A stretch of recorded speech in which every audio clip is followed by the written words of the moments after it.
بسم اللہ الرحمن الرحیم۔ السلام علیکم، welcome to my YouTube channel law students platform فارم۔ اس ویڈیو میں ہم پڑھیں گے ہسٹوریکل ڈیولپمنٹ آف ایکویٹی یا origin of equity. Equity in the context of law and justice has rich historical background that can be traced back to medieval England. Here is a brief overview. Equity law اور justice کے context میں equity کا ایک rich historical back ground ہے جس کو medieval England سے trace کیا جا سکتا ہے۔ کچھ بریف ویو دیا گیا ہے۔ سب سے پہلا ہے origin of English common law. Equity developed as a response to the rigid and often inadequate remedies offered by English common law courts in the Middle Ages. Common law was based on precedent and often had limited remedies, which didn't always serve the interest of justice. تو equity develop ہوئی، common law کے response میں develop ہوئی، جیسے کہ English common لا جو ہے وہ ریجڈ تھا، ریجڈ ہونے کی وجہ سے کبھی کبھار وہ جو ریمیڈیز پرووائڈ کرتا تھا وہ انایڈیکیوٹ ہوتی تھی۔ ریمیڈیز سے بچنے کے لیے ان کو پراپر انصاف پرووائڈ کرنے کے لیے ایکویٹی ڈیولپ ہوئی۔ کامن لا بیسڈ ہے پریسیڈنٹ اسٹیچوٹری لا پہ ہونے کی وجہ سے اس کے پاس لمیٹڈ ریمیڈیز ہوتی ہیں۔ یہ ریمیڈیز ہمیشہ لوگوں کے لیے انصاف ثابت نہیں ہوتی۔ دوسرا ہے the court of chancery. In response to the limitations of common law the court of chancery was established in England. اب کامن لا کورٹس کے ریسپانس میں کورٹس آف چانسری بھی اسٹیبلش ہوئی تھی انگلینڈ میں۔ The court was presided over by the lord chancellor, اور یہ جو ایکویٹی کورٹ تھی، کورٹ آف چانسری، یہ لارڈ چانسلر اس کو پریزائڈ کرتا تھا۔ It dispensed equitable remedies based on the principles of fairness and conscience rather than strict legal precedent. اس court of chancery میں equitable remedies پرووائڈ کی جاتی تھی ان اصولوں کے مطابق جو اصول عدل و انصاف پہ مبنی ہیں، نہ کہ وہ اصول جو اسٹرکٹ ہیں یا ریجڈ ہیں۔ تھرڈ ہے equitable remedies۔ Equity introduced a range of remedies such as injunction, specific performance and trust, which were designed to provide more flexible solutions to legal disputes. Equity نے بہت ساری ریمیڈیز کو introduce کیا، جیسے کہ injunction ہو گئی، specific performance ہو گئی، trust ہو گئی۔ یہ چیزیں اس لیے ڈیزائن کی گئی تاکہ ایک فلیکسیبل سالوشن پرووائڈ کیا جائے۔ جیسے کہ شروع میں کانٹریکٹ ایکٹ تھا، کانٹریکٹ ایکٹ کے مطابق جو بھی بندہ کانٹریکٹ بریچ کرتا تھا تو اس سے کمپنسیشن لیا جاتا تھا، لیکن کچھ ایسی چیزیں تھی، کچھ ایسے کانٹریکٹ تھے جہاں پر صرف کمپنسیشن ہی مناسب ریلیف نہیں ہے لوگوں کے لیے۔ پھر اسپیسیفک ریلیف ایکٹ آیا جس میں اسپیسیفک پرفارمنس کا بھی کانسیپٹ آیا، جہاں پر ایک پارٹی کو انفورس کیا جاتا ہے کہ آپ کمپنسیشن نہیں دو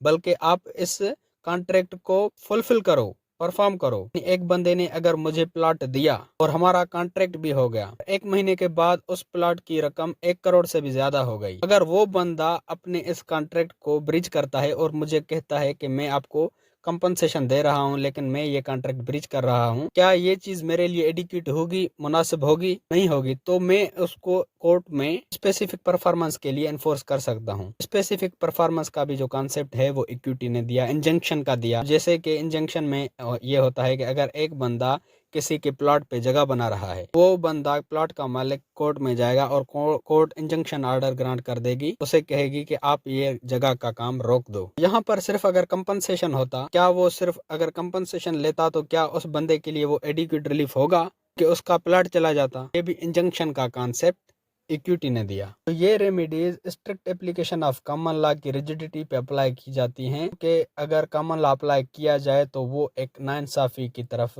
لے جائے گا کسی بھی پارٹی کو۔ فورتھ ہے equity and common law jurisdiction. Over time equity became fundamental part of English legal system and influenced legal systems in other common law jurisdictions, including the US.